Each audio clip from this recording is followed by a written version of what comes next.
예수께서 이르시되 마리아야 하시거늘 마리아가 돌이켜 히브리 말로 라보니라 하니 이는 선생님이란 말이라.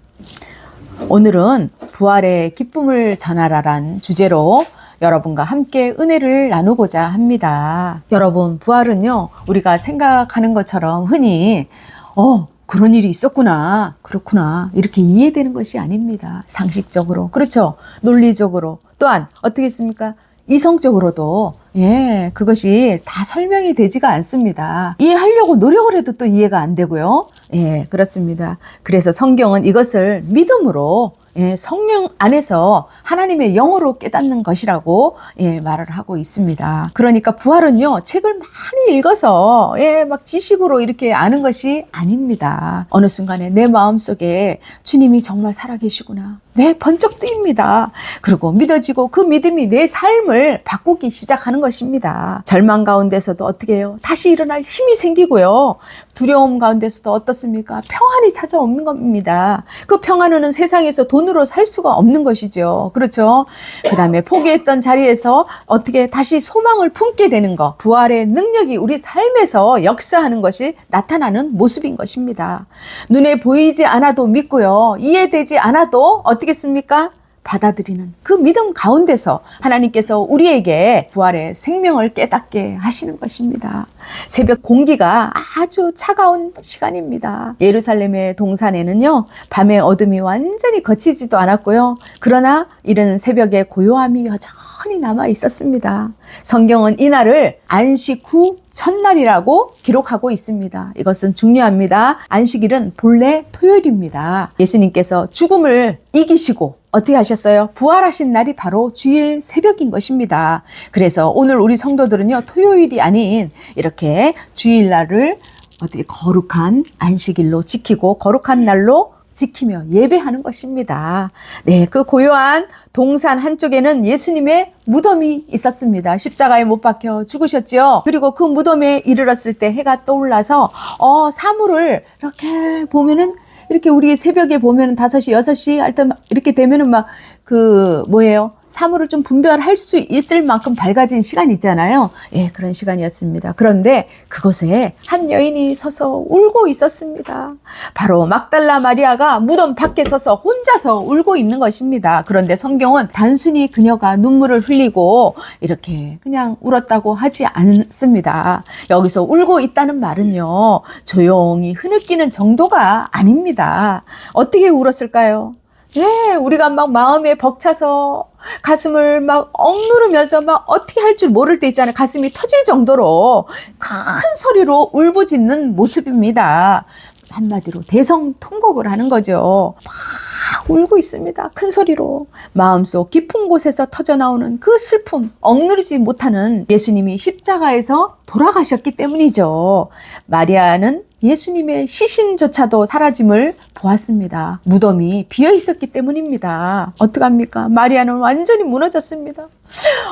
주님이 돌아가신 것도 너무나도 견딜 수가 없는데 이제는 시신마저 없다니 도대체 누가 가져간 것일까? 마리아는 얼마나 애통하면서 계속 그곳에 머물렀습니다. 사람들은 그 자리를 떠났습니다. 베드로도 왔다가 요한도 빈 무덤을 보고 집으로 돌아갔습니다. 그러나 마리아는 떠나질 못했습니다. 왜일까요? 그녀는 예수님은 단순한 스승이 아니었습니다. 단순한 예수님을 그냥 따르는 그런 사람이 아니었습니다.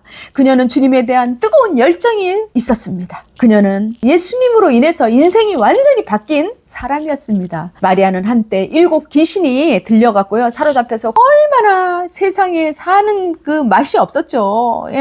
귀신 들린 얘기를 들으셨죠. 그 정도로 고통 속에 살던 사람이었습니다. 그런데 예수님께서 그녀를 자유롭게 해주셨습니다. 낫게 해주셨습니다. 치유해 주셨습니다. 자기 인생을 구원해 주신 것이죠. 절망 속에 있던 인생을 새롭게 살게 하셨고 변화시켜 주신 것입니다. 사람이 사람답게 산다는 것이 얼마나 사람으로 인정받고 산다는 것이 중요한 것이지 아니겠습니까? 짐승처럼 취급해 보십시오. 얼마나 괴롭고 힘이 들겠습니까? 이 여자는 예수님께 받은 것이 너무나도 많았습니다. 생명의 주님으로 여겼습니다. 그래서 떠날 수가 없었던 것이죠. 그녀의 영혼 깊은 곳에서부터 예수님에 대한 애정과 사랑이, 신뢰가 절실했기 때문입니다. 여러분, 사랑은 무엇입니까? 남이 해주지 못하는 것을 해주는 것입니다. 일반적인 그런 사람들은 관심을 안 가지는데 신경도 안 써요. 그런데 어떻습니까? 사랑하는 사람의 눈에는 그 사람의 작은 아픔까지도 보입니다, 여러분. 왜요? 사랑하기 때문입니다. 그렇죠? 부모가 자식을 사랑하는 마음에 이유가 있습니까, 여러분? 없습니다. 잘해서 사랑하는 것이 아니라 바로 내 자식이기 때문에 사랑하는 것입니다. 자식이 성장해도 그 사랑이 변합니까? 변하지 않습니다. 인생의 길에서 실수하기도 하고 잘못된 선택을 하기도 합니다. 때로는 부모의 기대와 다르게 살아갈 수도 있습니다. 부모에게 몹쓸 말을 합니다. 부모의 마음에 가시를 꽂습니다. 속상한 말을 듣고 마음이 아프지만 상처를 받으면서도 미워하기보다는 어떻습니까? 다시 품으려는 것. 그것이 부모의 마음입니다. 극단적으로 세상에서 극악무도한 짓을 했을 때 세상 모든 사람들이 용서합니까? 절대 용서를 안 합니다.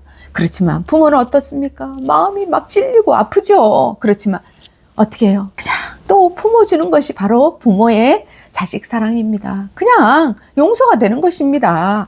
사랑은 계산하지 않습니다. 사랑은 조건을 따지지도 않습니다. 그저 곁에 있고 싶고 함께 하고 싶은 것입니다.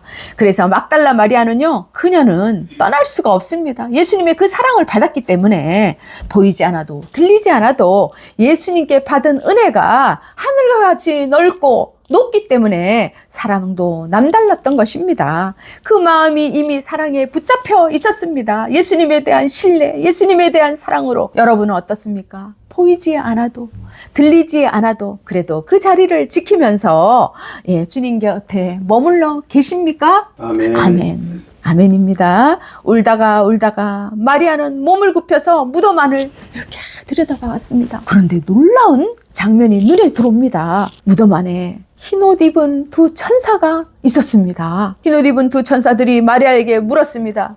여자여, 어찌하여 울고 있느냐? 이 질문 속에는 이런 의미가 담겨 있습니다. 왜 울고 있느냐? 예수님은 죽음에 머물러 계실 분이 아니지 않느냐? 그분은 부활하셨다. 이 뜻이죠. 그러나 마리아는 아직 부활을 알지 못합니다. 그냥 예수님의 그 시신만, 그것만. 그래서 그녀는 눈물을 흘리며 말을 했습니다. 사람들이요, 내 주를 가져다가 어디에 두었는지 알지 못합니다. 여기서 우리는 마리아의 그 마음을 알 수가 있습니다. 마리아는 예수님의 시신이라고 말하지 않고요. 뭐라고 했어요? 내 주를 가져갔다 라고 표현을 합니다. 이 말 속에는 깊은 사랑이 있습니다. 내 주님이 어디를 갔는지, 어디에 계신지 모르겠습니다. 간절히 말을 하는 것입니다. 그녀의 마음은 주님을 향한 뜨거운 사랑으로 가득 찼다 했잖아요. 그때 마리아가 뒤를 돌아보았습니다. 그런데 여러분, 놀라운 일이 일어났습니다. 바로 뒤에 한 사람이 서 있었습니다. 바로 누굴까요? 부활하신 예수님이었습니다. 사셨네,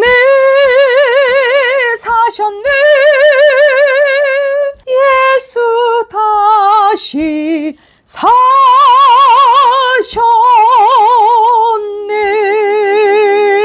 사셨네. 할렐루야. 그런데도 놀랍게도 마리아는 그분이 예수님인 줄 알아보지 못했습니다. 왜 그랬을까요? 부활하신 예수님의 몸이 영광스러운 몸으로 변했기 때문입니다. 부활은 단순히 다시 살아난 것이 아니라 어떻게 해요? 영광스러운 몸으로 변하는 거죠. 그때 예수님이 마리아에게 말씀하셨습니다. 여자여, 어찌하여 울며 누구를 찾느냐? 이 말은 죽은 예수님의 시신을 찾을 것이 아니라 부활하신 예수님을 찾아야 하지 않느냐? 이 뜻이겠죠. 마리아는 여전히 예수님을 알아보지 못하고 그분을 동산지기로 여겼습니다. 그래서 만약 당신이 예수님을 옮겨갔거든 저에게 어디 계신지 알려주십시오. 제가 가져가겠습니다. 마리아는 예수님의 시신이라도 다시 모시고 싶었던 것입니다. 예수님을 진정으로 사랑하는 마음이죠. 예수님의 시신이 얼마나 소중히 여겼다면 그렇게 말을 할 수가 있겠습니까? 그때 예수님이 무슨 말을 해요? 단 한마디를 하시는데, 마리아야. 뭐라고요? 마리아야. 이 한마디 한마디에 모든 것이 바뀌었습니다. 지금까지 예수님을 알아보지 못하던 그녀가 어떻게 해요? 눈이 번쩍 뜨였습니다. 네, 그때 예수님이 한마디를 하셨다고 하셨잖아요. 그 이후로 지금까지 예수님을 알아보지 못하던 그녀가 예수님의 음성을 잊을 수가 없잖아요. 예수님이 그 사랑스러운 목소리, 예수님의 그 어떻게 해요? 불러주던 목소리, 예수님이 긍휼히 여기는 목소리, 누구야? 내가 너를 사랑한다 라고 말씀하시던 그 목소리를 어떻게 잊을 수가 있겠습니까? 마리아는 즉시 완전히 돌아서면서 외쳤습니다. 오, 라보니요. 이 말이 무슨 말입니까? 나의 선생님이요. 예, 나의 사랑하는 주님. 이 뜻입니다. 더 깊은 의미가 담겨 있죠. 죽을 줄만 알았던 주님이 살아 계셨습니다. 절망이 어떻게 해요? 기쁨으로. 그 다음에 슬픔이 어떻게 해요? 눈물이 어떻게 해요? 환희와 아주 그냥 말도 못하는 거죠. 그것으로 바뀌는 순간입니다. 막달라 마리아는 너무 기뻐서 예수님을 붙잡았습니다. 예수님! 다시는 예수님을 놓치고 싶지 않았기 때문입니다. 그러나 예수님께서 말씀하셨습니다. 나를 붙잡지 말라. 내가 아직 아버지께로 올라가지 아니하였느니라. 예수님께서 나를 붙잡지 말라고 하신 이유는요, 마리아가 예수님을 이전처럼 육체적으로 붙잡아 두고 싶었기 때문입니다. 그러나 부활 이후에 예수님의 관계는 더 이상 육신적인 접촉이 아니라 믿음과 성령을 통한 그 관계로 전환된 것입니다. 그리고 예수님께서는 마리아에게 중요한 사명을 주셨습니다. 내 형제들에게 가서 이르라. 내가 주를 보았다라고 말이다. 이 기쁨의 소식, 부활의 첫 번째 증인이 바로 누구입니까? 네, 막달라 마리아입니다. 당시 사회에서는 여인이 증인이 된다는 것은 중요하게 여기지도 않았습니다. 그러나 하나님은 가장 먼저, 하나님의 방법은 우리랑 다르잖아요. 하나님의 생각은 우리와 다릅니다. 그래서 이 여인에게 부활의 소식을 맡겼던 것입니다. 마리아는 더 이상 울고 있는 사람이 아닙니다. 그녀는 어떻게 해요? 이제는 어떤 사람이 되었죠? 기쁨의 소식을 전하는 사람이 된 것입니다. 막달라 마리아는 어떻게 이토록 은혜를 맛볼 수 있었을까요? 그녀는 예수님의 십자가 아래 따라갔고 또 무덤을 지켰고 그죠? 끝까지 시신까지도 잃지 않겠다는 마음, 그런 마음을 가졌습니다. 정말 예수님을 너무나도 사랑하는 마음, 신뢰하는 마음, 그 예수님을 만나야겠다는 믿음이 있었던 것입니다. 과연 이런 상황에서 여러분은 막달라 마리아처럼 같은 그런 사랑과 믿음을 가질 수 있습니까? 웃으시는 거 보니까 더 생각을 하셔야 되나요? 예, 그런 믿음을 가지면 얼마나 좋겠습니까? 그녀는 단번에 달려가서 예수님의 부활, 우리가 받은 은혜를 세상 사람들에게 전하고 있습니다. 마리아의 삶은 예수님의 부활 이전과 이유가 완전히 달라졌습니다. 부활 이전에는 눈물과 탄식과 애환과 슬픔으로 가득 차 있었습니다. 그러나 예수님이 부활하신 다음에 기쁨과 소망과 가슴 벅찬 그 복음을 전하는 증인이 되었던 것입니다. 여러분, 할렐루야.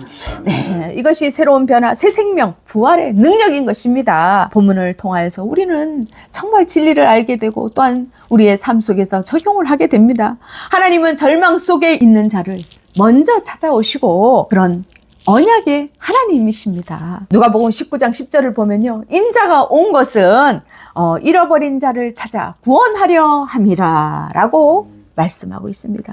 우리가 하나님을 찾기 전에요, 우리 예수님은 먼저 우리를 찾아오시는 것입니다. 여러분, 내가 예수님을 찾아, 다른 종교는 어떻습니까? 내가 만나려고 막 하고 그냥 그저 고통과 멍에를 자기가 지고 가려고 하죠. 그러나 예수님께서는 살아나셔서 우리를 찾아오셨습니다.